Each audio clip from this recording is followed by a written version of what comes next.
Movies are often adapted from stories, poems, memoirs, books, and more. There are also plenty of video games that got their own movie adaptations, with more on the way. In fact, in December 2022, Hideo Kojima announced a film adaptation of his video game Death Stranding. More and more, the world of video games and movies has become intertwined. In general, film has been an excellent way for writers to deliver visual stories to mass audiences, and movies have brought people together in debates, discussions, and more. Of course, video games and movies have been coupled for a long time. Many video games have been turned into movies, but that doesn't mean that they were particularly good movies. For whatever reason, a lot of video game adaptations are infamous for being pretty bad. There are some golden ones out there, but we can all remember the bad ones all the same. So without a further ado, here are 10 movies that were originally video games.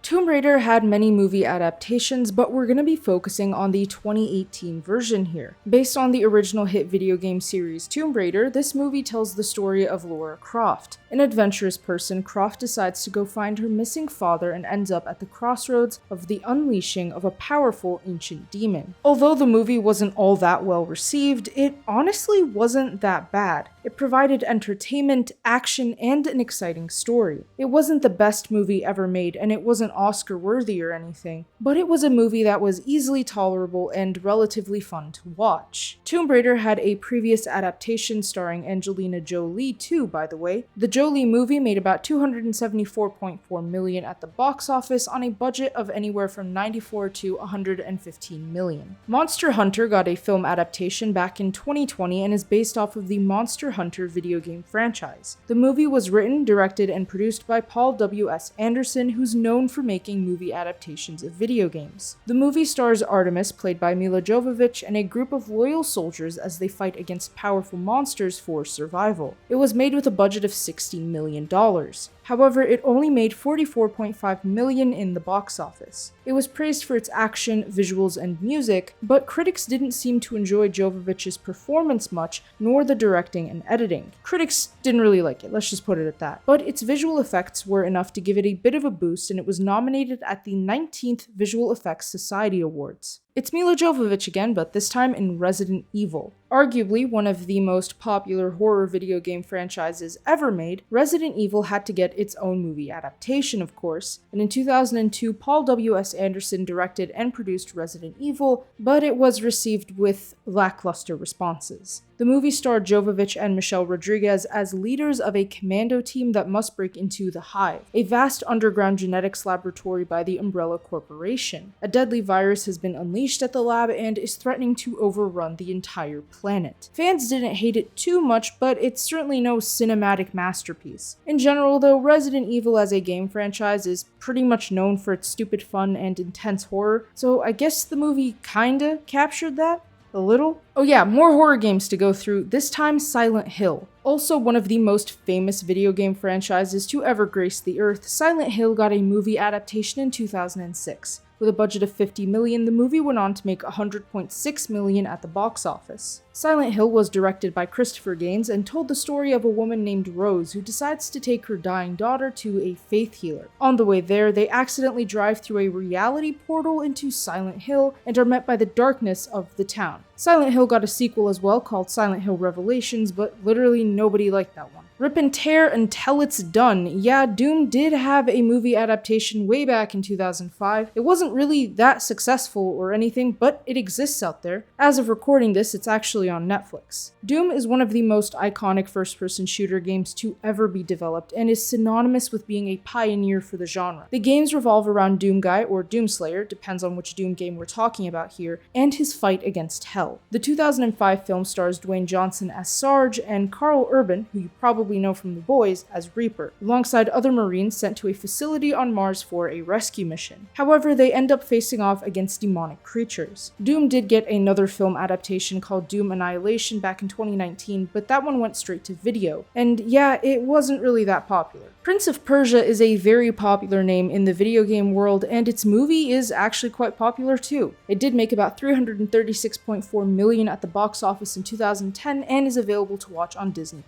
and it also stars Jake Gyllenhaal. Prince of Persia: The Sands of Time tells the story of Dastan, the adopted son of Persia's king, who leads an attack on a city called Elamut. This city is next to the Sands of Time, which gives people the power to turn back time. Dastan gets a hold of a dagger that grants him access to the sands. However, he's been accused of killing his father and runs away with Alamut princess Tamina. The two must protect the ancient treasure from evil and figure out who really killed the king. Many really liked it, but others did criticize it for its screenplay and whitewashing of the cast. Still, it was the highest grossing video game adaptation until 2016 when Warcraft surpassed it. We work in the dark to serve the light, evidently, because this movie really liked darkening its picture a lot. Jokes aside, Assassin's Creed did get a movie adaptation back in 2016, with Michael Fassbender starring as the main character and assassin ancestor, Cal and Aguilar, respectively. Although Assassin's Creed had an interesting setting in the Spanish Inquisition and an interesting assassin with Aguilar, it didn't really do itself any favors by throwing a lot of Assassin's Creed lore at a relatively unknowing audience. Coupled with some inaccuracies and lackluster acting and directing, it just wasn't that liked. Assassin's Creed was going to get a sequel, but Disney scrapped the plans after it acquired 21st Century Fox back in 2019. The movie also underperformed in the box office. It did feature an impressive stunt though. Fassbender's stunt double Damian Walters actually performed a 125-foot free fall in order to make the leap of faith more real. Mortal Kombat did get two movie adaptations, one in 1995 and one in 2021. In its time, the 1995 version was pretty popular. It didn't age well,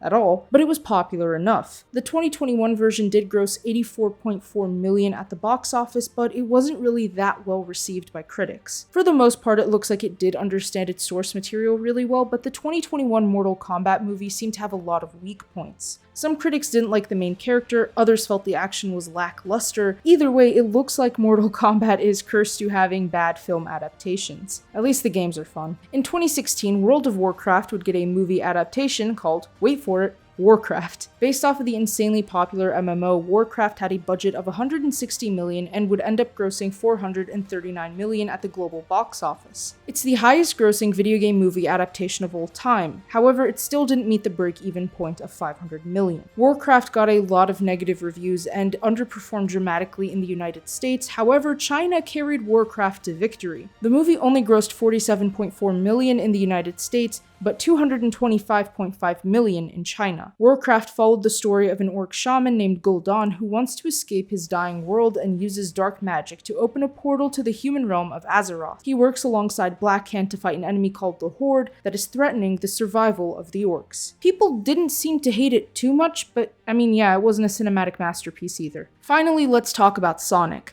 Back in 2020, Sonic the Hedgehog would get a live-action movie adaptation and became the subject of many memes. Why? Well, the animators tried to make Sonic look too realistic, and it wasn't a good idea. They got bullied by the internet so hard that they delayed the film, reanimated the blue guy, and made it look much nicer. With Jim Carrey and other big names, the movie went on to gross $320 million in the box office. It was one of the highest grossing movies of 2020 and the highest grossing superhero movie of 2020, beating Marvel. That's a pretty big deal. The movie tells the story of Sonic, who ends up in the human world after his people are attacked. He meets Tom Wachowski, played by James Marsden, and eventually befriends him. He must also face off against Dr. Eggman, played by Jim Carrey, for survival. The movie wasn't insanely original in terms of plot, but it was a fun watch and great for families. Video games have long been pretty bad when it comes to adaptations into movies. Nowadays, though, it does look like video games are getting taken more seriously in the TV show department with shows like The Last of Us over on HBO. However, I do hope that in the future, video games get turned into good movies already. And with that being said, thanks for tuning into DZSH Gaming. If you enjoyed the video, feel free to leave a like and subscribe with notifications set to all so you never miss out on a single upload. Comment below which one of these movies is your favorite, or if there's another one we didn't mention that you happen to enjoy. Don't forget to check out our website for gaming news, entertainment, and more. The link to that, as well as all of our other socials, are in the description below.